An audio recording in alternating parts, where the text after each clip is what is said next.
Hey guy, welcome back to Sleep Among Titans, where we drift through strange and quiet corners of the past perfect for listening before you sleep. Tonight, let's take a journey. Not to a battlefield or a magnificent palace. Instead, imagine you and I are in an old library at that hour when the rest of the world has fallen silent. A warm yellow light spills over towering bookshelves. The air is thick with the scent of old paper and leather, the very scent of time itself. You don't reach for the grand epics of heroic kings or the heavy tomes of lore. Your eyes are drawn to a hidden corner, to a book with no spine, its leather cover worn and faded. It seems long forgotten. There's no gilded title, only a few faded hand-carved words, the Dossier of the Mislabeled. You curiously open it, and a secret world reveals itself. You see, history mostly written by men often doesn't know what to do with women who refuse to just sit still and embroider. When a woman wields power like a king, there's a tendency to gift her with a few sensational rumours. They call her licentious, cruel, eccentric. They turn her story into a cautionary tale. Tonight we will flip through that forgotten dossier together, not to judge, but to see what really happened. We will visit 4 special guests: an Italian queen whose life had more drama than a television series, a Nordic queen who decided to retire early at the height of her power, an Eastern boss who redefined the rules of the game, and a Russian empress with a vast collection of rumours. Let the first page turn and let it take us to 14th century Italy under the brilliant Mediterranean sun. All right, let's get comfortable. Shall we settle into your space? Let the sounds of your world begin to soften and allow your mind to drift back with me. We're turning the first page of our secret dossier tonight, and it opens onto a scene of almost impossible beauty. Our story begins not with a person just yet, but with a place. A kingdom that felt more like a painting than a real corner of the world. We are in 14th century Naples, the jewel of the Mediterranean. Just for a moment, I want you to try and picture it. Close your eyes if it helps. Imagine a city of white marble and terracotta roofs spilling down a hillside to meet the most brilliant blue bay you've ever seen. In the distance, the soft, hazy silhouette of Mount Vesuvius stands. Watch a sleeping giant against the sky. The air itself feels different here. It's warm and it carries the scent of sea salt mixed with the sweet fragrance of citrus groves and the rich aroma of baking bread from 1,000 unseen ovens. This wasn't just a pretty place. Naples was a city buzzing with life, of vibrant, heart-pumping knowledge, art and wealth throughout Europe. In its harbour ships with sails of every colour brought silks from the East, wool from England, and ideas from every corner of the known world. In its streets you could hear not just Italian but Greek, Arabic and French. It was a crossroads, a melting pot of culture presided over by a court renowned for its sophistication and learning. This was the kingdom of Joanna of Naples, and at the start of our story she was its golden child. Joanna was born into the very centre of this brilliant world. She was the granddaughter of the reigning king Robert the Wise, a man who had turned Naples into a haven for the greatest minds of the age. Thinkers, poets and artists flocked to his court. So Joanna didn't just grow up in a palace, she grew up in a living university. She was raised on philosophy and poetry, fluent in multiple languages, and possessed a sharp, inquisitive mind that was praised by everyone who met her. On top of all that, she was famously beautiful.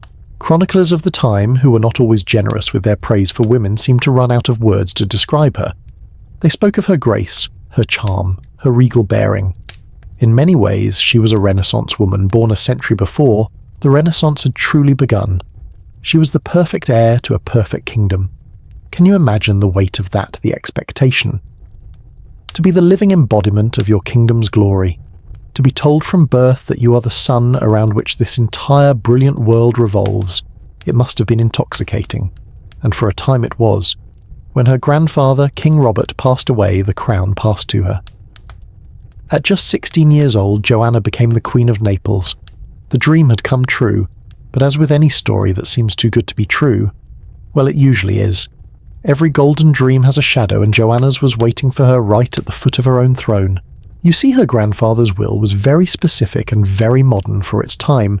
It declared Joanna the sole heir to the throne. But to secure a political alliance with the powerful kingdom of Hungary, it also stipulated that she must marry her cousin, a young Hungarian prince named Andrew. And here the beautiful painting begins to crack. If Joanna was the sun, Andrew was the storm cloud. He wasn't a villain, not a monster. In many ways, he was just as much a victim of circumstance as she was. He was a boy raised in a world completely opposite to Naples. The Hungarian court was martial, rigid, and deeply religious. It was a place of warriors and stern priests, not poets and philosophers. Andrew was taught to hunt, to fight, and to pray. He was by all accounts simple, blunt, and completely out of his depth in the sophisticated, politically complex court of Naples. Imagine being him for a moment. A teenager ripped from your home, sent to a foreign land where you don't fully grasp the language or the customs. You're married to this brilliant, beautiful queen, who everyone adores, a woman who can debate philosophy and Latin, while you'd rather be out with your hunting dogs. You're constantly being compared to her and constantly falling short. It would be incredibly isolating. You would feel small, out of place, and perhaps deeply resentful. The marriage was a catastrophe of mismatched souls. It wasn't a union of loud, fiery arguments. It was worse. It was a union of cold, echoing silence. Picture them at a royal banquet. Joanna is effortlessly charming a group of visiting envoys discussing literature and art. Andrew is sitting beside her, sullen and quiet, understood by few and liked by even fewer. He was a ghost at his own feast, a shadow beside his radiant wife. And in the quiet, tense spaces of a royal court, whispers begin to grow. Whispers are like vines. They find the smallest cracks and they work their way in slowly but surely, prying everything apart. And those whispers, they can be more dangerous than any sword. The problem wasn't just personal incompatibility, it was political dynamite. Andrew had not come to Naples alone. He had come with a powerful entourage led by his fiercely ambitious mother, Queen Elizabeth of Poland, and his stern tutor, a friar named Robert. They had not come to see their prince become a simple consort, a husband of the queen. They had come to see him crowned king. They believed the throne of Naples was his by right, and they were furious that this young woman, his wife, held all the power. So two factions formed within the palace walls. The Hungarians loyal to Andrew, who saw the Neapolitans as decadent and immoral, and the Neapolitans loyal to Joanna, who saw the Hungarians as brutish, unsophisticated usurpers. The court became a chessboard of intrigue. Every favour granted, every position assigned was seen as a move for one side against the other. And what was Joanna, a 16, 17-year-old girl, meant to do? She was trapped. Trapped between her grandfather's will that made her the sole ruler and the political reality of her powerful, demanding in-laws. She was trying to rule a kingdom, while her own marriage was a cold war fought in the corridors of her own home. The Hungarian faction wasn't content to whisper in Naples. They sent a flood of letters and gold to the Pope, who was then residing in Avignon, France. The Pope was the ultimate arbiter, the only one who could officially settle the matter of crowning Andrew. For months, the political battle raged. Joanna's supporters argued that King Robert's will was sacred. Andrew's supporters argued that a husband must rule alongside his wife, if not over her. The air in Naples grew thick with secrets. Glances in the throne room were held a second too long. Conversations would stop abruptly when someone entered a room. The very palace, once a place of light and learning, now felt heavy with conspiracy. You can almost feel the change in atmosphere, can't you? The shift from a warm, sunlit dream to a shadowy, uncertain twilight. Something had to give. The tension had been stretched to the breaking point. After immense pressure and a legendary amount of Hungarian gold, the Pope finally relented. He agreed that Andrew should be crowned king alongside Joanna. A date was set for the coronation in September of 1345. For Andrew and his mother, it was the ultimate victory. The crown they had fought so tirelessly for was finally within their grasp. They believed they had won, but they had forgotten a fundamental rule of power, a rule that echoes through history again and again. When you push someone or something into a corner, you should never ever assume they don't have a way out. The night before he was to become a king in a quiet hunting lodge outside of Naples, Andrew would learn that lesson in the most brutal way imaginable. And for Joanna, the golden dream once and for all was about to shatter into a million pieces, creating a nightmare from which she would never truly wake. The night air at the hunting lodge in Aversa was cool and still. The castle, filled with nobles from both Naples and Hungary, was mostly asleep, resting before the grand celebrations planned for the following days. It was the kind of deep country silence that can feel either peaceful or deeply unsettling. On this night, it was a shroud for a terrible secret. What happened next has been pieced together from panicked testimonies and self-serving accounts, so the exact details are lost to the fog of time. But the story goes something like this. In the dead of night there was a knock on the door of the royal bedchamber. A voice claimed there was urgent news from Naples. Andrew, ever the more trusting and less cautious of the pair, was lured out of the room, leaving Joanna behind. He stepped out into the dark, quiet hallway. He was never seen alive again. There was no grand battle, no duel of swords. Just a brief muffled struggle in the darkness, a life quietly and brutally extinguished. It wasn't until the cold light of dawn crept through the castle windows that the discovery was made. Andrew, the young man who was hours away from being crowned king, was found dead in the castle gardens below a balcony, a rope still around his neck. Imagine the chaos inside those stone walls as the sun came up. The screams, the confusion, the sudden chilling fear. A king-to-be is dead. The question on everyone's lips, whispered in every stone corridor, was not just who did it, but why. And almost immediately every single eye in that castle, in that kingdom, and soon in all of Europe, turned to the one person who remained the 18-year-old queen, now a widow. This is where the story of Joanna the ruler ends and the story of Joanna the suspect begins. What followed was one of the most fascinating and frustrating murder mysteries of the Middle Ages. It's a mystery worthy of a novel, isn't it? A locked room murder, but the room is a kingdom and every character has a motive. Let's look at the suspects, shall we? First, there was Joanna herself. She was the obvious choice. She was in an unhappy marriage. Her husband was about to be granted power that would diminish her own. His death made her once again the sole undisputed ruler of Naples. The motive was clear, and she was on the scene. The Hungarians, led by Andrew's enraged family, immediately painted her as a cold-blooded killer, a modern-day Cleopatra who had disposed of an inconvenient husband to make way for a new lover. They pointed to her composure in the days that followed as proof of her guilt. But was it composure, or was it the profound shock of a traumatized teenager? Was she a ruthless conspirator, or a young girl who had just witnessed her entire world collapse in the most horrific way imaginable? The truth is, we will never know. Then there were the Neapolitan nobles. Perhaps even more than Joanna, they had reason to fear Andrew's coronation. They despised the Hungarians, their arrogance and their ambition. They knew that once Andrew was king, their own power and influence at court would vanish, replaced by Andrew's countrymen.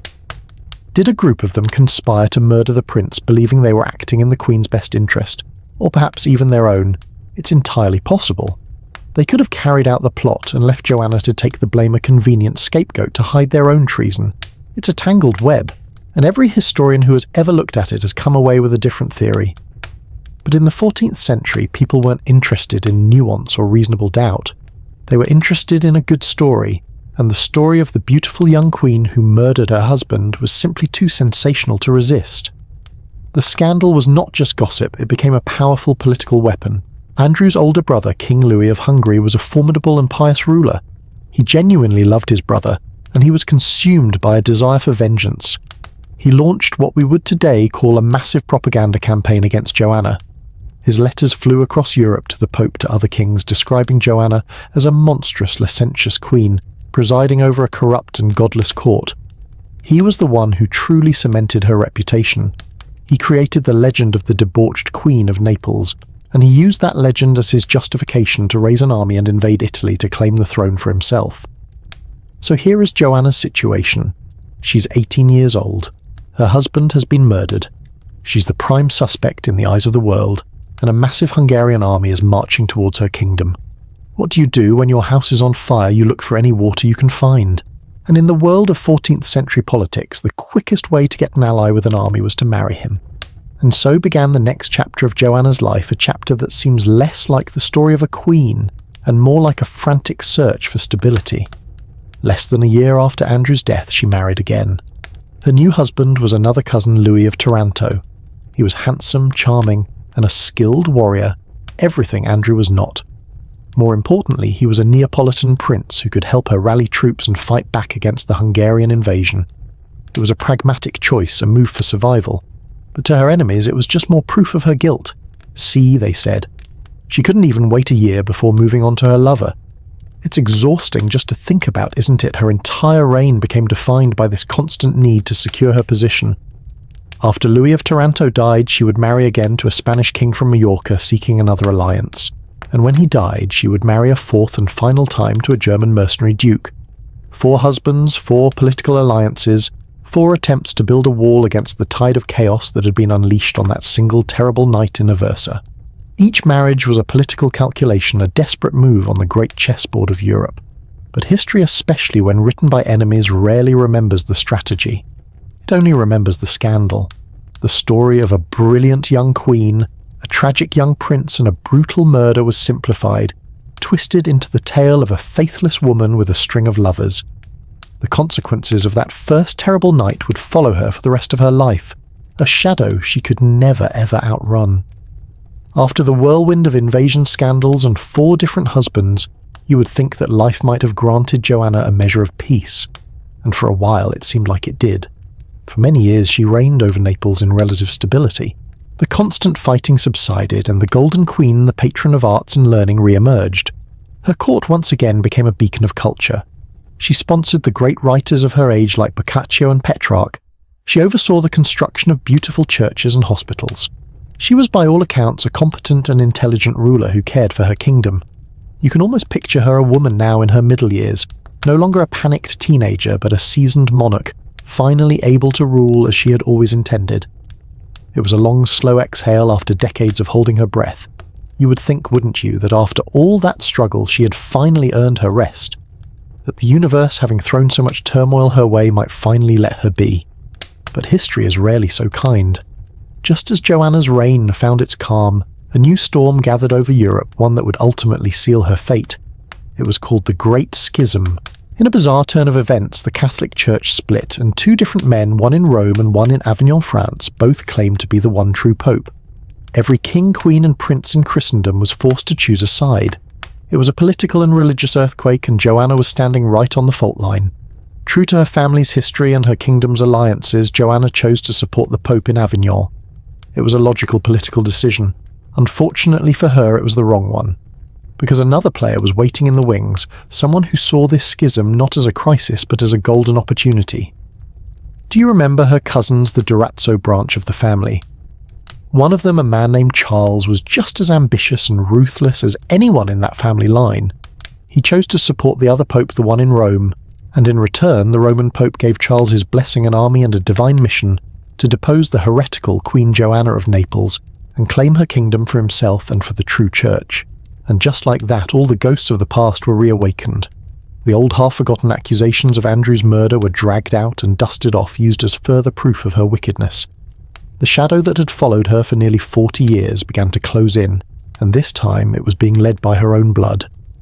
Charles of Durazzo invaded Italy. Joanna, now in her early 50s, fought back.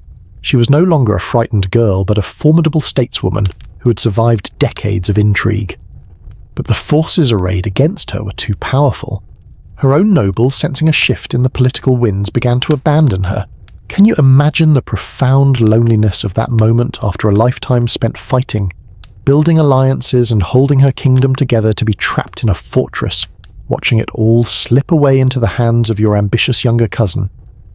She was eventually besieged in Naples, in the beautiful seaside castle known as Castel dell'Ovo.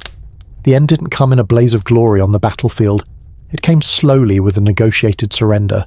She was taken prisoner by her own family. They moved her from castle to castle, finally imprisoning her in a remote fortress in the mountains. The woman who had presided over one of Europe's most glamorous courts was now left alone in a cold stone room with only the sound of the wind for company. Her long, tumultuous reign was over. Her cousin Charles now sat on her throne. But as long as Joanna lived, she remained a threat. She was still the rightful queen in the eyes of many. She could become a rallying point for a rebellion. Charles could not allow that. One day in the summer of 1382, assassins entered her room. There was no trial, no public execution, just a quiet, grim task carried out in the isolation of her prison. They say she was smothered or strangled with a silk cord, a cruel, deliberate echo of the way her first husband Andrew had died 40 years earlier. It was a final, brutal piece of poetry to close her tragic story. And so, what is the legacy Joanna leaves behind? When you look her up in the old history books, you will find 2 completely different women. You'll find Joanna, the Golden, the brilliant and cultured queen, who was a friend to poets, and a wise ruler of her people. And right next to her, you will find Joanna the Black, the murderous, scandalous and licentious queen who lived a life of sin, The truth, as it so often does, lies somewhere lost in the middle. She was a woman born to immense power, but also immense pressure. She made choices, some wise, some desperate, to survive in a world that was relentlessly hostile to a woman in her position. Perhaps her greatest tragedy wasn't the rumours or the scandals, but the simple fact that in the end she lost. And in the pages of history, the loser rarely gets to write their own story. Let's take a deep breath now, and allow the image of sunny, tragic Naples to gently fade away. Here in our quiet library, our hand reaches out and turns to a new page in the secret dossier. The old paper rustles softly, a sound that breaks the silence for just a moment. As the page turns, the air itself seems to grow a little colder, the warm Mediterranean breeze replaced by a crisp northern chill. From the shores of Italy, we travel far to the north to the snow-covered lands of Sweden, and there we will meet a queen even more unconventional and perhaps more unpredictable than Joanna ever was. Can you feel that shift in the air? The warmth of the Mediterranean is gone, replaced by something sharp, clear and cold, the air of the Baltic Sea. We have arrived in 17th century Sweden, and it is a kingdom forged from iron and ice. This is not the Naples of art and poetry. This is a nation that is a military powerhouse, the great Lion of the North, that dominated the battlefields of the 30 Years' War.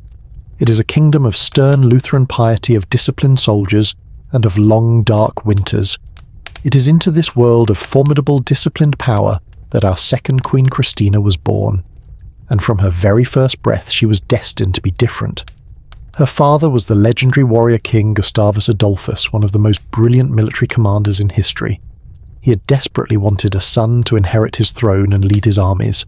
So when his wife went into labour in December of 1626, the entire kingdom held its breath. When the baby was born, it was covered in hair and let out a loud, lusty cry. The midwives, convinced it was a boy, rushed to give the king the good news. It was only a little later that they realised their mistake. It was a girl. For many kings, this would have been a bitter disappointment. But Gustavus Adolphus, after a moment's reflection, embraced it. He scooped up his daughter and declared, "She will be clever, for she has fooled us all." From that moment on, he decided that if he could not have a prince, he would simply raise his princess to be one. And he meant it literally. This is the absolute key to understanding Christina. Imagine being a young girl in a world of incredibly rigid expectations for women, but your own father, the king, the most powerful man in the land, gives you explicit permission to break every single rule. While other noble girls were being taught needlepoint and how to manage a household, Christina's education was a marvel of the age. Her father commanded she be raised and educated exactly as a male heir would be. Her mind was her greatest asset, and it was to be sharpened like a fine Swedish sword. She had a voracious, almost inhuman appetite for knowledge. She would reportedly sleep for only 3 to 5 hours a night, spending the rest of her time devouring books. Her main tutor, a progressive theologian named Johannes Matthäi, was astonished by her. By the time she was a teenager, she was fluent in at least 7 languages: Swedish, German, French, Italian, Latin, and she could read Greek and Hebrew. She wasn't just learning languages for pleasantries. She was learning them to consume the great works of philosophy, history, and science in their original forms. Her physical education was just as radical. She was taught to ride a horse, not side saddle, as was proper for a lady, but astride like a man. And she was a superb horsewoman, spending hours in the saddle. She learned to fence, and she became a skilled hunter, activities that were exclusively the domain of men. She developed a complete and utter disdain for everything considered feminine. She hated the restrictive dresses, the elaborate hairstyles, and the tedious courtly rituals. She preferred practical, simple men's clothing, often wore her hair in a simple, unadorned knot, and was known for her complete lack of vanity. This education created a mind that was brilliant, sharp, and saw no boundaries. But it also created a person who was fundamentally isolated. She had little in common with the other women of the court. She found their conversation boring, their interests trivial. She much preferred the company of the learned men in her library, with whom she could debate the nature of the soul or the military strategies of the ancient Romans. She was direct, often blunt, and had no patience for flattery. She was in essence a scholar and an adventurer who by a complete accident of birth happened to be a queen. And that title would come to her far sooner than anyone expected. When Christina was only 6 years old, tragedy struck the kingdom. Her beloved father, the great King Gustavus Adolphus, was killed in battle at Lutzen in the heart of Germany. His death plunged the nation into mourning, and it meant that a 6-year-old girl was now the official ruler of a vast and powerful empire at war. She was crowned a small, serious child in a vast throne room, surrounded by the stern, black-clad men of her regency council. The council was led by the brilliant and powerful Chancellor Axel Oxenstierna, her father's closest advisor. He was now her guardian, a second father figure tasked with running the kingdom until she came of age. But even as a child, Christina showed signs of an unnerving composure. There's a famous story from right after her father's death. The members of the council were in despair, weeping openly. The little 6-year-old queen was brought into the room, and instead of crying herself, she walked up to the men and began to comfort them. "Do not be sad," she reportedly told them. "I will take his place." It's a startling image, isn't it? A child of 6 comforting these powerful grown men who ran an empire. It's the first real sign that this was not going to be an ordinary reign. This was not an ordinary queen. This was something else entirely. As she grew, her reputation as an intellectual prodigy spread across Europe. She began a famous correspondence with the great French philosopher René Descartes, peppering him with questions about ethics, religion, and the universe. Her greatest passion was collecting. But she didn't collect jewels or dresses. She collected books, manuscripts, paintings, and sculptures. She sent agents all over Europe to acquire entire libraries, building a collection in Stockholm that was the envy of the world. Her court became known as the Athens of the North. But while she was building this world of learning, the world of politics continued to turn. Chancellor Oxenstierna and the council were eager for her to come of age and take her duties seriously. And for a queen in the 17th century, those duties were very clear. First, to rule, and second, to marry and produce an heir to secure the succession. And here we find the central defining conflict of Christina's life. She possessed the mind of a philosopher trapped in the role of a monarch. The daily tasks of running a kingdom, reading state reports, meeting with ministers, discussing military budgets, were to her a profound and tedious interruption. They were the things she had to do to get through so she could get back to the things she wanted to do, to read, to learn, to debate, to think. She was the head of one of Europe's most powerful and devoutly Protestant kingdoms. But her mind was wandering to places that had nothing to do with statecraft or Lutheran dogma.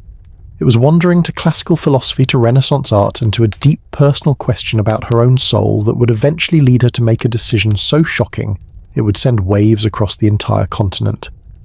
A queen's job, after all, has 2 primary duties: to rule and to provide an heir. And Christina, the brilliant girl who was raised to be a king, was beginning to suspect she had no real interest in doing either. The story of any 17th century monarch, especially a female one, inevitably revolves around 2 great duties: the duty to rule and the duty to marry. As we saw, Christina, the brilliant girl who was raised to be a king, was beginning to suspect she had no real interest in doing either. And the first of these duties she would formally reject was marriage. As soon as she came of age and took power from her regency council, the pressure began. The Chancellor Axel Oxenstierna and the other powerful men of the kingdom saw a royal marriage as the most urgent order of business. A queen needed a king consort, and more importantly, the kingdom needed a clear heir to the throne to ensure stability. They had the perfect candidate all picked out: her handsome and capable cousin, Charles Gustaf. A marriage between them would be neat, tidy, and politically perfect. It would secure the dynasty for another generation. Can you imagine the scene? The most powerful men in Sweden, men who had advised her legendary father, gathered in a state chamber.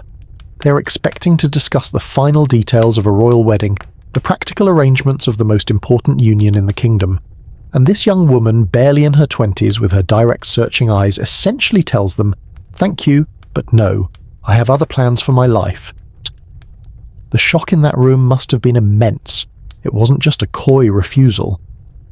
Christina laid out her reasoning with the cool logic of a philosopher. She explained that she was simply not suited for marriage. She spoke of her insurmountable distaste for it. She felt that the state of marriage was one of dependency, and she could not bear to be subordinate to anyone. She famously declared that she could not be possessed by any man, that her mind and her spirit were her own, and could not be yoked to another. This was a radical, almost unthinkable statement for any woman at the time, let alone a queen. She was claiming a level of personal and intellectual sovereignty that was simply not on the map for 17th century women. But Christina was also a brilliant politician. She knew she couldn't just leave the issue hanging, so she offered a masterful compromise. She would not marry, but she would solve the succession crisis herself. She officially named her cousin Charles Gustave the very man they wanted her to marry as her designated heir. With this single move, she pacified the council, secured the future of the kingdom, and most importantly secured her own freedom from the bonds of matrimony. The crisis was averted, but for Christina it was only the first lock she'd picked on the door of her royal prison. With the marriage question settled, she was free to devote herself to her true passions, learning and collecting. This was the period when her court became the Athens of the North. Her spending on art books and science was breathtaking. She invited scholars, musicians and artists from all over Europe to Stockholm. Her most famous guest, of course, was the great René Descartes, the intellectual superstar of the age. After years of correspondence, she persuaded him to come to Sweden to be her personal philosophy tutor. It sounds like a scholar's dream, doesn't it? But it quickly became a clash of wills and a perfect illustration of Christina's own inner conflict. She insisted on having her philosophy lessons with the world's greatest thinker at 5 o'clock in the morning. In the bitter, freezing darkness of a Swedish winter, in a large, draughty library, Descartes, a Frenchman used to milder climates and more civilized hours, was miserable. The punishing schedule and the brutal cold took their toll, and just a few months after arriving, he caught pneumonia and died. The death of Descartes seemed to be a turning point for Christina. Her grand intellectual project had in a way ended in tragedy, and the duties of the crown were weighing on her more heavily than ever. The endless state papers, the tedious council meetings, the constant demands of diplomacy. It was all a distraction from her real work, the work of the mind. Her extravagant spending was also causing serious friction with the more practical-minded Chancellor Oxenstierna, who saw the state treasury being drained for rare books and ancient statues. She had everything a person in the 17th century could possibly want: absolute power, immense wealth, a brilliant mind respected throughout the world. But she was discovering a profound truth, one that many people discover in their own lives: you can have the whole world and still feel like a prisoner if you aren't free to be yourself. The job of being queen was no longer just an interruption. It was becoming an unbearable cage, and so Queen Christina began to plan the most audacious prison break in royal history. In 1651, she first announced her intention to abdicate to the horrified council. They were speechless. The idea was unprecedented, scandalous. A monarch did not simply quit. They begged her to reconsider, and for a time she relented. But the idea had taken root. This was not a passing whim. For the next 3 years, she quietly and methodically put everything in place. This was a project, her final and greatest act of statecraft, the engineering of her own departure. Finally, in June of 1654, the day came. In the great hall of Uppsala Castle, the entire nobility of Sweden was assembled. Christina, dressed in magnificent royal regalia, walked into the hall for the last time as their queen. She gave a moving, emotional farewell speech thanking them for their loyalty. And then came the moment of abdication itself. The crown was to be removed from her head. But when the nobleman who was tasked with the duty approached her, he was so overcome with emotion that he froze, unable to perform the act. So Christina, with a calm resolve, simply reached up, took the heavy crown of the Kingdom of Sweden, and lifted it from her own head. Imagine the silence in that great hall, the only sound being the soft clink of metal and jewels as the crown was set down upon a velvet cushion. It was the sound that signalled the end of an era, and the beginning of something no one could possibly predict. She had done it. She had resigned. But why? Was it really just boredom? Was it just a desire to be free to read her books? That was part of it, certainly. But there was a deeper, more secret reason, one she had hidden from everyone. The real reason she had to give up her throne was this: she was planning to convert to Catholicism. For us today, that might not sound so dramatic, but in the 17th century it was an earthquake. She was the queen of the leading Protestant nation in Europe, the daughter of the man who was seen as the great hero and martyr of the Protestant cause. For her to become a Catholic was in the eyes of her people the ultimate act of betrayal. It was politically impossible, a fire that would have engulfed her kingdom. She could never ever do it while she was queen. And so the abdication is reframed. It wasn't just an escape from a job she found boring. It was a necessary, deliberate act of liberation, the only way she could pursue her own spiritual and intellectual journey to its ultimate conclusion. It was the only way she could truly be free in both mind and soul. She walked away from the throne, a free woman, no longer Queen of Sweden, just Christina. But where does a former queen go? What does she do with her life? She was about to show Europe and the world that her abdication wasn't an ending. It was just the beginning of her real story. So, where does a 28-year-old former queen go after she has given away a kingdom? What does she do? Christina was about to show Europe that her abdication wasn't an ending. It was just the beginning of her real story, a story she intended to write entirely on her own terms. Her journey south was an adventure in itself. She left Sweden not with a grand royal procession, but almost like a spy in a novel. She cut her hair short, dressed in men's clothing, and travelled under the name Count Donna, delighting in the freedom and anonymity it brought her. This wasn't a sad departure. It was a joyful escape into the rest of the world. Her first major stop was in Innsbruck, Austria, where she made her secret official. In a grand public ceremony, Christina, the former head of the great Lutheran power of Sweden, formally converted to the Roman Catholic faith. The news spread like wildfire across the continent. It was a theological and political earthquake, and the ultimate prize for the Catholic Church. And for her, it was the final, irreversible step away from her old life. Her ultimate destination was, of course, Rome, the heart of her new faith and the cultural capital of the world. Imagine that for a moment. She arrives in the city not as a ruling monarch with an army and political power, but as a single woman, a convert with a pension and a reputation. And yet she was received with all the pomp and circumstance of a conquering hero. The reigning Pope Alexander VII saw her as the greatest public relations victory of his papacy.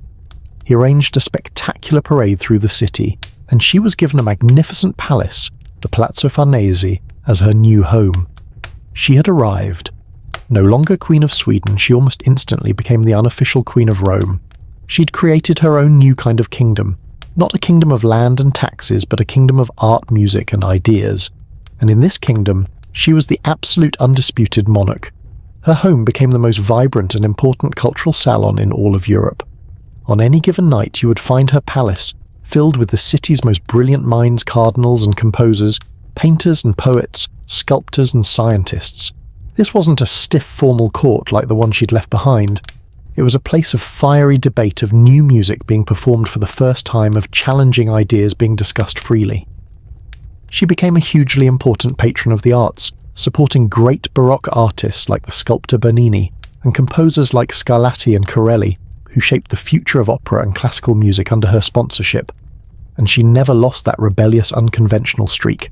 She continued to speak her mind with a bluntness that often shocked the formal Roman society. She filled her palace with classical statues of nude figures art that many of her new Catholic neighbours found scandalously pagan. She formed an intensely close lifelong partnership with a brilliant and powerful man, Cardinal Dossier Azzolino.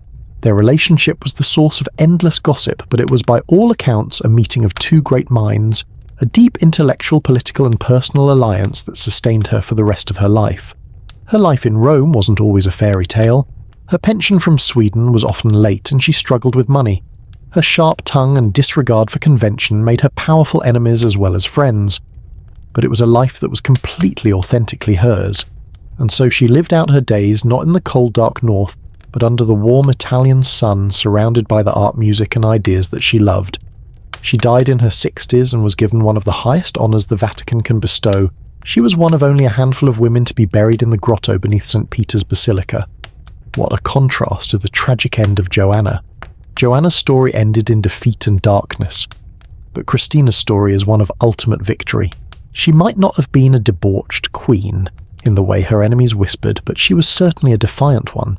She was a woman who looked at the life prescribed for her and said, "No, thank you." She demanded the right to define her own existence, and she succeeded. She chose her mind over her crown, and in doing so she found a different and perhaps more lasting kind of power. Such a rebellious spirit. But that was the rebellion of an individual, a flight from power. Now, our secret dossier turns a new page and takes us on a journey across an entire continent to the forbidden city of the East. Here we will find that rebellion was not about abandoning power. It was about seizing it at any cost, defying heaven and earth itself. Let's allow the image of Rome with its stone ruins and Baroque churches to dissolve. The world we are entering now is vastly different. We travel east to 7th century China during the brilliant Tang dynasty, a golden age of culture and power. Our setting is the imperial palace at Chang'an, a place that would later be known as the Forbidden City. And it truly was a city unto itself. I want you to try and imagine the scale of it. A vast, sprawling complex of halls, pavilions and gardens, all enclosed by high imposing walls. It was a world of perfect symmetry, of polished floors and painted silk screens, of intricate ceremonies and unspoken rules. It was the centre of the universe, and within its walls the life of a single man, the emperor, was attended to by thousands, and a great many of those thousands were women. The imperial harem was not just the emperor's domestic quarters. It was a gilded cage and one of the most complex political battlefields on earth. Here thousands of women, from the highest-ranking empress down to the humblest palace maid, vied for one thing: the emperor's favour. Power here wasn't wielded with armies or alliances between nations. It was wielded in whispers.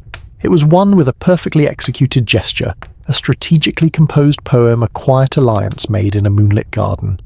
A single glance from the emperor could raise a woman and her entire family to unimaginable heights. And to be forgotten by him was to be consigned to a lifetime of lonely obscurity. Imagine being 14 years old, leaving your family behind forever, to enter this enormous, beautiful and terrifying city within a city. You're just one new face among hundreds of others. How do you even begin to make your mark? How do you survive, let alone climb? This was the world that a young girl named Wu Zhao entered in the year 637. We know her today as Wu Zetian, the fearsome empress. But our story begins with the girl, not the legend. She didn't come from one of the great ancient aristocratic families, but her father had been a high-ranking official, a chancellor of the empire. This gave her a crucial advantage: she was educated. In an environment where most women were illiterate, Wu Zhao could read, write, and she understood history and politics. She knew how the game was played. She was brought to the palace to become a concubine for the reigning emperor, one of the greatest in Chinese history, the formidable Emperor Taizong. But she was given a relatively low rank, that of a Kairen, or talented lady, a concubine of the 5th grade. She was in essence a junior member of the imperial household, far from the emperor's inner circle. For many, this would have been the beginning and end of their story. For years, Wu Zhao remained in this modest position. The powerful Emperor Taizong, it seems, did not particularly favour her. He already had his chosen consorts, and this new intelligent girl didn't seem to capture his attention. This period could have been a failure, a long, slow fade into the background. But Wu Zhao was not the type to fade. Instead, she used these years as a different kind of education. She was watching, learning, observing the intricate dance of power, the subtle rivalries, the rise and fall of different factions within the palace. She was a quiet student in the world's most advanced seminar on power politics. There is a famous story from this time that gives us a stunning glimpse into her character. Emperor Taizong had a magnificent horse named Lion Stallion, but it was so wild and aggressive that no one in the palace could tame it. One day, the young Wu Zhao, who was in attendance, spoke up.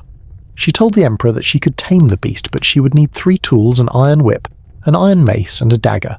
She explained her method with chilling clarity. First, she would beat the horse with the iron whip. If it did not submit, she would strike its head with the iron mace. And if it still refused to be broken, she said she would take the dagger and cut its throat. It's a shocking thing for a young woman to say, isn't it? It reveals a mind that sees a problem and immediately calculates the most direct and, if necessary, most ruthless path to the solution. The emperor is said to have praised her spirit, but he was also a little unnerved by this glimpse into her iron will. This fierce, unsentimental nature might be why the older established emperor kept her at a distance, but that spark did not go unnoticed by someone else. A young man who was often in his father's company, the Crown Prince Li Ji. Prince Li Ji was everything his powerful father was not. Where Emperor Taizong was decisive and commanding, Li Ji was seen as gentle, sensitive, and at times indecisive. And he was utterly captivated by his father's intelligent, confident, and perhaps slightly dangerous 5th-rank concubine. Quietly, secretly, a relationship began to form between them. This was an incredibly perilous game. She was technically one of his father's wives. An affair between them was a forbidden, treasonous act that could have cost them both their lives. But Wu Zhao understood something fundamental about power. The greatest rewards often require the greatest risks. The prince was drawn to her strength and intelligence, the very qualities he lacked. And she, a master strategist, even then surely saw in him Not just a man she was attracted to, but a path. It was her one and only path out of obscurity, her one chance to escape the fate of a forgotten concubine. Then Emperor Taizong died, and for Wu Zhao this should have been the end. According to palace custom, any of the late emperor's concubines who had not borne him a child were required to have their heads shaved and be sent to a Buddhist monastery, the Gani Temple, to live out the rest of their days in prayer and seclusion. Her rivals in the palace must have breathed a huge sigh of relief. The clever, ambitious girl with the sharp eyes was finally gone, locked away from the world. They thought her story was over, but they had forgotten about the girl who knew how to tame an untamable horse. They had forgotten about her ruthless will. And most importantly, they had underestimated the new emperor's deep attachment to her. Wu Zhao's time in the monastery wasn't an ending. It was a strategic retreat, and her return to the palace would be one of the most stunning comebacks in all of history. So there she was, Wu Zhao, the former talented lady of Emperor Taizong, now a Buddhist nun cloistered away in the Ganya Temple. To the outside world, and especially to her rivals back in the palace, her story was over. She was a political non-entity destined to live out her days in quiet prayer. They had profoundly misunderstood the woman they were dealing with. Back in the Forbidden City, the new Emperor Gaozong was having problems. His court was dominated by a bitter rivalry between his principal wife, the childless Empress Wang, and his favourite romantic partner, the beautiful pure consort Zhao. The two women fought constantly for influence, and for the Emperor's affection. Empress Wang, holding the higher rank but not the Emperor's heart, was losing the battle, and she knew it. It is at this point that Empress Wang made one of the most fateful political miscalculations in history. She knew that the Emperor still carried a torch for the clever, captivating Wu Zhao, who he had known when he was just a prince. So the Empress devised a plan. She would arrange for Wu Zhao to be brought back to the palace from the monastery. Her thinking was that she could use Wu as a pawn. The new arrival would distract the Emperor, pulling his affection away from her main rival consort Zhao. Empress Wang believed that she, a high-born empress, could easily control this former low-ranking concubine. It's one of the great ironies of history, isn't it? The person who unlocked the monastery door and personally invited Wu Zhao back to the centre of power was the very woman who would become her first and greatest victim. It is a textbook case of underestimating your opponent. Wu Zhao returned to the palace not with a grand entrance, but with quiet humility. She was once again a low-ranking concubine, and she played the part perfectly. She was respectful to the Empress, friendly to the other women, and utterly devoted to the Emperor. And she quickly proved that her hold on Emperor Gaozong's heart was stronger than anyone had imagined. He was completely enchanted by her. Soon she eclipsed not only the pure consort Zhao, but the Empress herself. But Wu Zhao knew that the Emperor's affection was not enough. It could be fickle. True power lay in the palace's intricate political network. While her rivals focused on jewels and court gossip, Wu was building alliances. She cultivated relationships with the palace eunuchs, the servants, the officials, the people who saw and heard everything. She became the centre of an information network, gathering support and learning the secrets of her enemies. She was patient. She was playing the long game. Then her moment came. Wu Zhao gave birth to a baby girl. The Emperor was overjoyed, but shortly after the birth the infant died. What happened next is one of the darkest and most fiercely debated moments in her entire story. The historical accounts written by her enemies tell a chilling story. They say that Empress Wang, who was childless, came to visit the nursery to see the baby. After the Empress left, Wu Zhao allegedly smothered her own child, and then when the Emperor arrived she tearfully accused the Empress of having murdered the infant out of jealousy. It's a moment that makes us deeply uncomfortable. Was it the coldest, most calculated act of filicide imaginable, a mother sacrificing her own child for power? Or was it the brilliant, ruthless weaponization of a tragic accident? Some modern historians suggest the baby may have died of natural causes, perhaps even accidental carbon monoxide poisoning, from a brazier in the room, a common danger at the time. In this reading, Wu Zhao, a grieving mother, saw an unmissable political opportunity in her tragedy and seized it. We are left in the grey shadows of history with only the consequences to guide us. And the consequences were world-altering. The Emperor, heartbroken over the loss of his daughter, and utterly convinced of the Empress's guilt, deposed both Empress Wang and her ally consort Zhao. They were stripped of their ranks and thrown into a dark prison deep within the palace. And in their place, Wu Zhao, the girl from the monastery, was elevated to the highest rank a woman could achieve. She was made Empress of the Great Tang Dynasty. She had done it. She had reached the summit. But she wasn't interested in just wearing the Empress's phoenix crown and presiding over ceremonies. As Empress, she became the Emperor's most trusted and soon most powerful political advisor. Emperor Gaozong had always been a man of frail health, prone to dizziness and strokes that affected his eyesight. He was more than happy to lean on his brilliant, decisive wife. This began a period of their dual rule. In the throne room, Wu would sit behind a silk screen just behind the Emperor, listening to the reports from his ministers. He would often turn to her for advice, and her voice, calm and clear from behind the screen, would deliver the final judgment. Her influence became so total that she and the Emperor were referred to throughout the Empire as the Two Saints, or the Two Holy Ones. She was in all but name a co-ruler of the largest and wealthiest empire on earth, and what of her former rivals, the women she'd replaced? Their end was a grim testament to Wu's new power. Fearing the Emperor might one day soften and release them, Wu ensured they were removed from the board permanently and tragically. It was a clear and brutal message to anyone who might consider opposing her. She had done it. From a 5th-rank concubine to a nun in exile, and now to Empress, the shadow ruler of China. For most women, for most people, this would have been the pinnacle, the absolute summit of ambition, a life's work complete. But Wu Zhao wasn't most people. She had spent decades observing power from the side. The throne beside the Emperor was no longer enough. She was beginning to look at the Emperor's throne itself. The Emperor's throne room was now Wu Zetian's domain. Her husband, the Emperor Gaozong, grew increasingly ill, and in his final years he was Emperor in name only. Wu, his brilliant and formidable Empress, held the real power. When he finally died, she was left as the Empress Dowager and Regent for her young son. But Wu had no intention of being a mere power behind the throne. She placed her sons on the dragon throne one by one, but they were puppets, emperors in name only. The moment her eldest son showed the slightest sign of independent thought of trying to rule on his own, she deposed him and put him under house arrest. His younger, more pliable brother took his place. The message was clear: the throne belonged to her and she was merely loaning it out. Finally, in the year 690, after years of ruling through others, she cast aside all pretense. It was time to take the final step. She did something that had never been done before and has never been done since.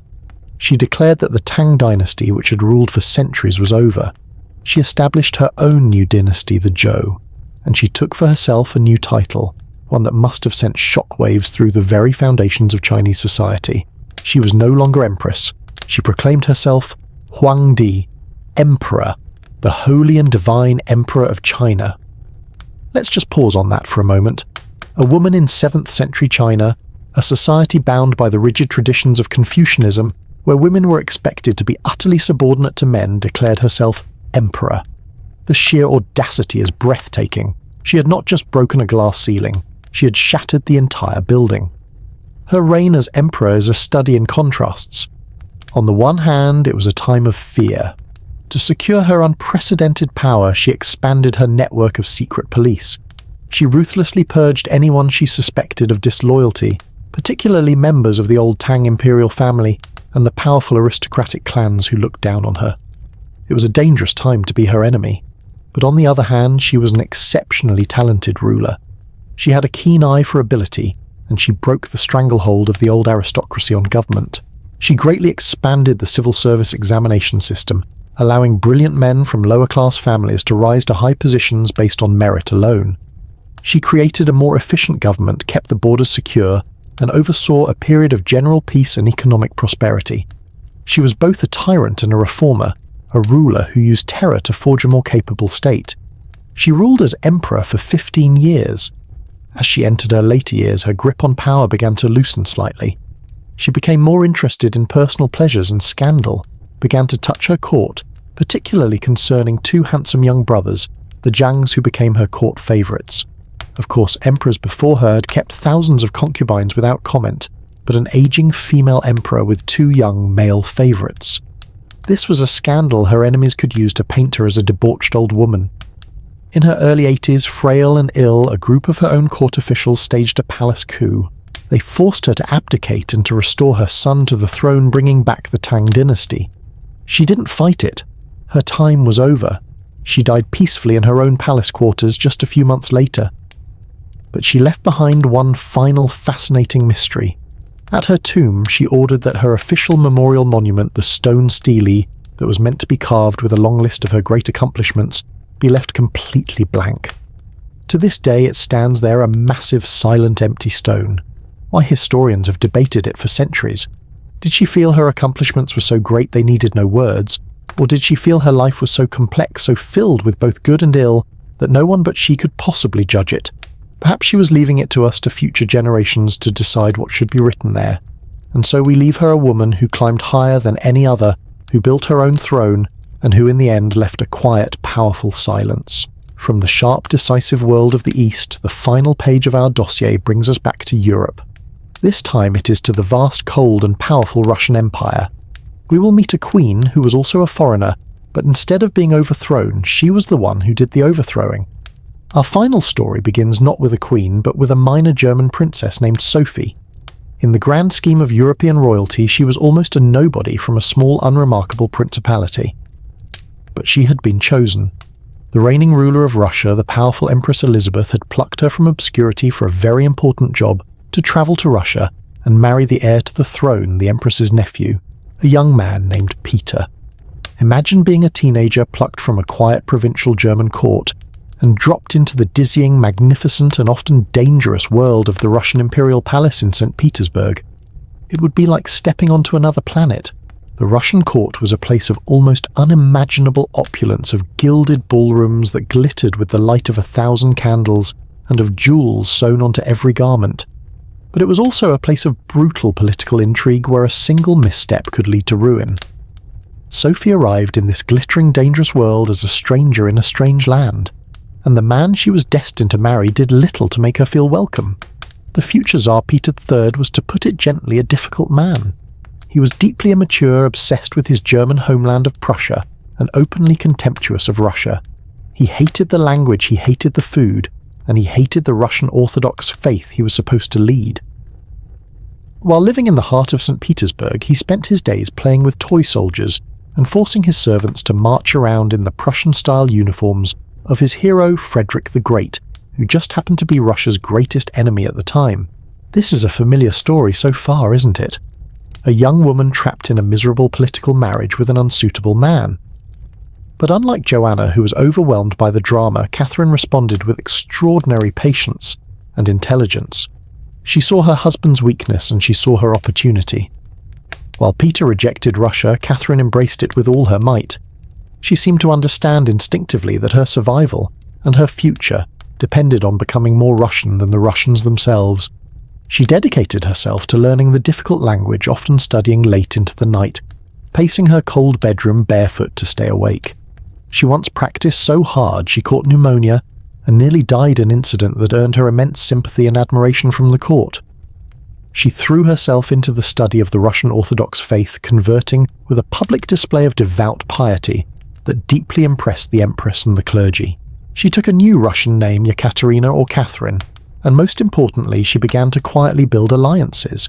She charmed the powerful nobles, listened to the clergy, and cultivated deep friendships within the military, particularly with the 5 handsome and influential Orlov brothers who commanded the loyalty of the elite imperial guards. It was a study in contrasts. The heir to the throne acted like a petulant foreigner, while the foreign princess was slowly and deliberately transforming herself into the perfect image of a Russian empress. She was quietly building a foundation of loyalty brick by brick with patience and remarkable foresight. And she would need every bit of it, because when the old Empress Elizabeth finally died and Peter ascended the throne, his disastrous reign would give Catherine the opportunity she had been so patiently preparing for. Peter's reign as Tsar of Russia is famous for being one of the shortest and most catastrophic in history. It lasted just 6 months. In that brief time, he managed to alienate every single powerful group in the empire. He made peace with his hero Frederick the Great of Prussia, effectively spitting on the graves of the Russian soldiers who had died fighting him. He tried to force the army to abandon their traditional green uniforms for Prussian blue. He insulted the church and openly mocked its rituals. He was a political disaster, and the resentment against him in St. Petersburg grew by the day. Catherine watched, she waited, and when the moment was right, she acted. The plot that unfolded was a masterpiece of speed and precision. In June of 1762, hearing a rumour that Peter intended to arrest and possibly kill her, Catherine made her move. Before dawn, she rode in a carriage from her palace at Peterhof to the barracks of the Guard regiments in St. Petersburg. Here the seeds she had so carefully planted came to fruit. Greeted by her friends, the Orlov brothers, she was presented to the soldiers who had grown to love her and despise her husband. Regiment after regiment swore allegiance to her, on the spot hailing her as their new sovereign. Within hours, the church and the government had proclaimed her Empress Catherine II, the sole ruler of Russia. It was a swift, almost completely bloodless coup. And what of Tsar Peter III? He heard the news of his wife's rebellion while playing with his violin. He vacillated, failed to act decisively, and was quickly arrested. He was forced to sign a document of abdication, and was taken to a country estate where about a week later he was killed under very mysterious circumstances, likely by the associates of the Orlov brothers. Just like that, he was removed from the chessboard, leaving Catherine as the sole undisputed player. But her position was still incredibly precarious. She was a German woman with no legal right to the Russian throne who had come to power by overthrowing her own husband. She was by definition a usurper. She knew she had to legitimize her reign not just through power, but through perception. She needed to win the long game of public relations, and this is where she proved to be a true genius. She began one of the most successful image-building campaigns in history. She cultivated the great philosophers of the European Enlightenment like Voltaire and Diderot. She wrote them flattering letters, bought their libraries when they were in debt, and offered them her patronage. They in turn became her greatest champions. They wrote essays and letters, praising her as a true enlightened despot, a philosopher on the throne who was bringing reason and progress to a backward nation. At the same time, she worked to build her image at home as the mother of her people. She founded schools and hospitals, commissioned great works of art and architecture, and oversaw a vast expansion of the Russian Empire. It was a masterful performance. She used the power of ideas and image to transform herself from Catherine the German usurper into Catherine the Great, the mother of all Russia. She understood perhaps better than any ruler of her time that power wasn't just about armies and laws, it was about the story you tell. But even the most brilliant storyteller cannot control all the stories that are told about them, and as her long reign went on, her enemies began to write their own, much darker, much more scandalous stories about the Empress, stories that would cling to her name for centuries to come. We left Catherine as a master storyteller, a PR genius who had carefully crafted the image of the enlightened mother of Russia. But as we know, even the most brilliant storyteller cannot control all the stories that are told about them, and as Catherine's long and powerful reign continued, her enemies began to write their own stories, dark, intimate and scandalous tales, designed to undo all of her hard work. Let's be direct about the subject of these stories. They were about her love life. It is a historical fact that Catherine the Great, over the course of her 34-year reign, had many lovers. After the miserable and lonely years of her marriage to Peter, she never remarried. Instead, she took a series of partners, some for a short time, some for many years. And here we come to a classic double-standard one that is as old as history itself. A powerful king like Louis XIV of France or Henry VIII of England could have countless mistresses, and it was often seen as a sign of his power, his virility, a natural part of his royal status. But a powerful woman who did the same, in the eyes of 18th century Europe, this was not a sign of power. It was proof of a moral failing of an uncontrollable, debauched nature. Her enemies seized upon her love life and used it as their primary weapon against her. They couldn't attack her competence, so they attacked her character.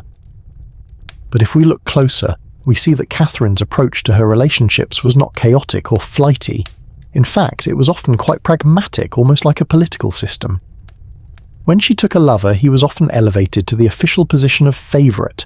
This wasn't just a romantic title, it was a job. Her favourites were often her closest confidants, her advisors, and held enormous political power. She chose them not just for their looks or charm, but for their intelligence, ambition and ability. The most important of all her favourites, and indeed one of the most important relationships of her life, was with the brilliant and flamboyant Grigory Potemkin.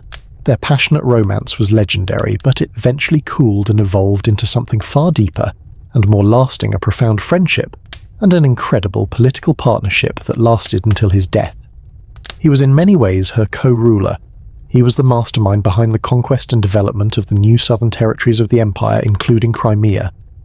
He was a statesman of immense talent, and she trusted his judgment above all others. Their relationship shows a woman who craved a partner who was her intellectual equal, a collaborator in the great project of running an empire. And Catherine was known for her generosity. When a romance with a favourite had run its course, the man was not cast aside or disgraced. More often than not, he was given a generous pension, vast estates, and a new title, and gently retired from his position. It was a remarkably organised and even kind way of handling her personal affairs, but of course this pragmatic and complex reality was not the story her enemies wanted to tell. They preferred simpler, uglier stories. And this leads us to the most famous, most grotesque, and most persistent slander ever levelled against a female monarch. It is the story that even today people sometimes whisper when her name is mentioned. It is, of course, the rumour about the horse. The story, which I will not describe in detail, alleges that Catherine died in a most undignified and physically impossible way while attempting a sexual act with a stallion. Let us be perfectly clear. This story is a complete and utter fabrication. It is a piece of black propaganda, a lie designed to be so shocking and disgusting that it would eclipse everything else about her. So let's do what her enemies never did. Let's look at the facts. How did Catherine the Great actually die?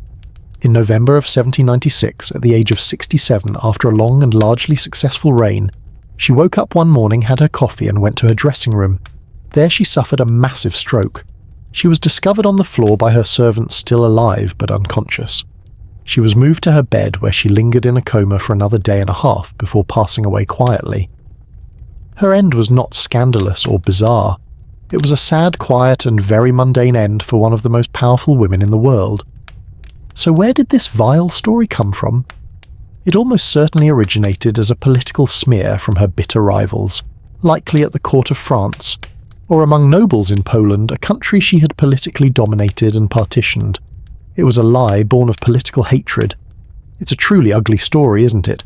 But it's a powerful example of how rumours can be used as weapons. When you can't defeat a powerful woman on the battlefield or in the political arena, you attack her reputation with the most lurid, dehumanizing story you can invent. You aim to make her legacy not about her achievements, but about a disgusting caricature of her personal life. And that is perhaps the greatest injustice done to Catherine. The slanders have at times threatened to overshadow the reality of her reign. The reality is that she was a woman of formidable intellect and will. She led Russia out of a period of instability and into the modern age. She vastly expanded the borders of the empire-founded cities, built schools, and championed the arts. She was complex, certainly. She could be ruthless and tyrannical, but also generous and progressive. She lived her life on her own terms, refusing to be limited by the conventions of her time or her gender, and for that she earned a title, the Great. The lurid fictions her enemies invented say far more about them than they could ever say about her. And so here in our quiet library, as the night deepens around us, we gently close the cover on our secret dossier. The stories are told and the book returns to its place in the shadows. 4 queens, 4 different worlds, 4 different lives. Joanna, the tragic beauty in a kingdom of sun and conspiracy. Christina, the rebellious mind who chose freedom over a crown. Etienne, the ultimate strategist who built her own throne against impossible odds. And Catherine, the master of image who ruled a vast and powerful empire. History has called them by many names: debauched, cruel, eccentric, scandalous. But perhaps those were just the names given to women who refused to fit quietly into the roles assigned to them. They were women who dared to wield power, to love to rule, and to think in a world that was often not ready for them. They each faced the immense challenge of their circumstances, and they each fought back with the weapons they had, with strategy, with intellect, with defiance, and with an unwavering will. The whispers and the rumours have long since faded into the silence of the centuries. The great halls of their palaces are now quiet. The battles, both political and personal, are over. These titans, these brilliant, complicated and defiant women, have finally found their rest. And as you lie here now, listening in the calm of your room, in the safety and warmth of the present, let their stories serve as a gentle reminder that even the most turbulent of lives eventually finds its way to peace. A deep, quiet peace that is now waiting for you in your own sleep. They have found their rest, and now it is time for yours. Sleep well,